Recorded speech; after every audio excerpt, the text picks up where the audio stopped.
Kata siapa cor-coran yang retak bisa ditambal? Yang penting tahu caranya atau tekniknya. Nih, dilihat, retak, retak, retak. Caranya seperti ini. Nah, di sini.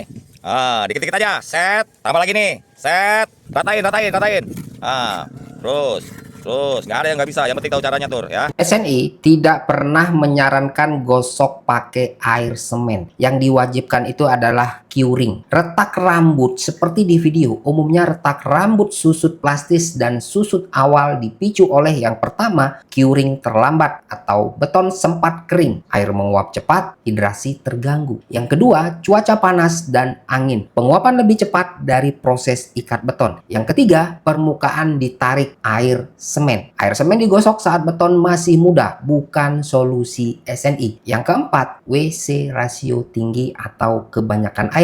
Yang kelima, tidak ada perlindungan permukaan awal atau plastik atau karung basah. Lalu apa itu curing beton, Bang? Curing sama dengan perawatan beton setelah cor. Supaya hidrasi semen berjalan sempurna, kuat tekan tercapai, beton tidak retak dini, tidak keropos, tidak rapuh. Beton bukan kering, tapi harus dijaga tetap lembab. Acuannya SNI 2847/2019 beton struktural, pasal tentang curing dan pengendalian kelembaban. Prinsip umum, beton harus dijaga lembab dan suhu terkendali selama periode awal pengerasan. Lalu gimana, Bang, metode curing yang boleh sesuai SNI? Yang pertama, disiram air atau water curing. Ini terbaik. Siram rutin 2-4 kali per hari atau digenangi tipis untuk slab. Ini cocok untuk pelat, balok, dan slope. Yang kedua, plastik atau terpal. Ini boleh. Tutup rapat permukaan beton, mencegah penguapan air, cocok bila sulit disiram rutin. Plastik tidak boleh kering di bawahnya. Beton tetap harus lembab. Yang ketiga, geotekstil atau karung goni basah. Ini sangat dianjurkan. Basahi karung atau geotek tutup beton. Jaga tetap basah terus. Metode ini biasanya metode proyek profesional, suhu dan kelembabannya jadi stabil. Yang keempat, curing kompon atau cairan kimia. Ini opsional. Disemprotkan ke permukaan atau dikuas, membentuk lapisan film, cocok jalan beton. Namun, kurang disukai untuk struktur bangunan rumah. Boleh nggak, Bang, tanpa curing setelah pengecoran? Tidak boleh menurut prinsip SNI. Risiko jika tanpa curing, retak rambut, kuat tekan tidak tercapai, beton getas, dan mudah terkelupas. Umur beton pendek, kuat beton bisa turun 20 hingga 40%. Lalu berapa lama curing beton, Bang? Standar minimum SNI dan praktek umum, kalian bisa cek tabel berikut ini. Lalu kapan saat yang tepat untuk melakukan curing pertama kali, Bang? Waktu yang tepat untuk melakukan curing pertama kali adalah setelah beton mengeras awal atau initial set, bukan langsung setelah cor dan bukan menunggu beton kering. Jadi patokan praktis di lapangan sesuai prinsip SNI, mulai curing saat permukaan beton tidak rusak bila disiram atau ditutup, jejak sepatu tidak tenggelam, bleeding atau air semen naik, ini sudah berhenti. Jadi perkiraan waktu tergantung kondisi di lapangan. Cuaca normal 6-12 jam setelah pengecoran. Cuaca panas atau berangin ini plus minus 4-6